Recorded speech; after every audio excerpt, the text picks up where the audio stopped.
بسم الله الرحمن الرحیم. در این لیکچر ما سری کریت سیلز ریسیت کار میکنیم که چطور در وقت ما سری مشتری اجناس با کش سیل اوت میکنم و ما چطور در کویک بوک دسکتاپ ریکارد کردن میتونیم.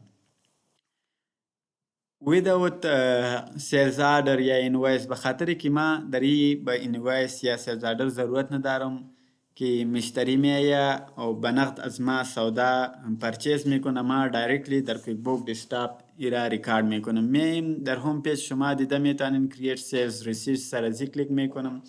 از اینجا شما دیده میتونین کستمر، از اینجا که هستن شما کستمر انتخاب کرده میتونین. فور اگزامپل عمر خان اماد از ما به نقد چیز پرچیز میکنه، ما سر از کلیک میکنم. اینجا این میتد هستن، با کدام میتد اونا بر شما پیمنت نقد پیسه میده. فور اگزامپل کش میده، چک میده، بر شما چک نوشته میکنه. یا مثال ای چک هستن، یا کریدیت کارت یا دبیت کارت هستن که مثال او از اینا استفاده میکنه و شما میتونین از او پیسه چی کنین دیدکت کنین. اینجا ما سر کش کلیک میکنم. این تاریخ است با کدام تاریخ که این ترانزکشن واقع میشه. اینجا سیل نمبر است که سیل نمبر کدام سیل نمبر است، این اتوماتیکلی در کویک بوک میاد. اگر شما چک انتخاب کردین باز شما میتونین در اینجا امو چک نمبرم نوشته کنین. از اینجا میایم ایتم انتخاب میکنم، سر ای کلیک میکنم. از اینجا فور اگزامپل ایفون 15 پرو مکس را انتخاب کردم. در اینجا در دیسکریپشنم شما دیگه چیزم اضافه کرده میتونین.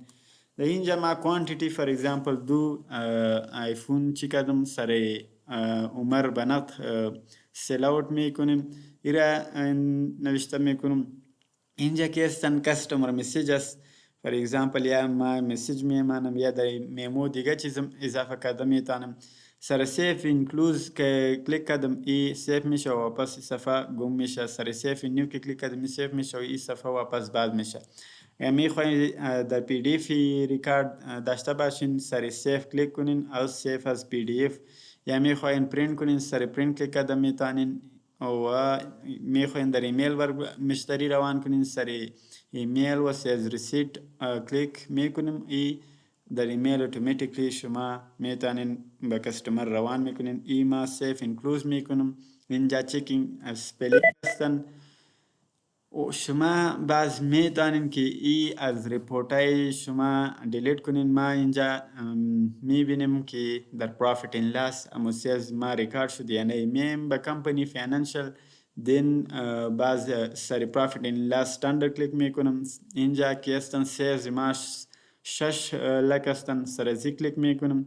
اینجا شما یک سیلز نمبر کی بود 3 هستن. اینجا میتونین 2,40,000 افغانی که ما پیش از عمر نقد گرفتم با از سیلز، ای شما دیده میتونین سر ازی که دبل کلیک کردین و واپس میخواین را دیلیت کنین، سر دیلیت و سر اوکی کلیک کرده میتونین. یا از ریپورت میتونین سر سیلز و سیلز بای کستمر شما از اینجا سر ازی دبل کلیک کرده میتونین و از اینجا که هستنی اماونت سر دبل کلیک کردین میتونین سر دیلیت کلیک کنین و بعد سر اوکی. ای از ریکارد شما دیلیت میشه. ای بود سیلز نقد که ما با کدام مشتری اجناس با نقد سیل میکنم، سیل اوت میکنم. ما در کویک بوک دسکتاپ با کدام میتود ایرا ریکارد کرده میتونم.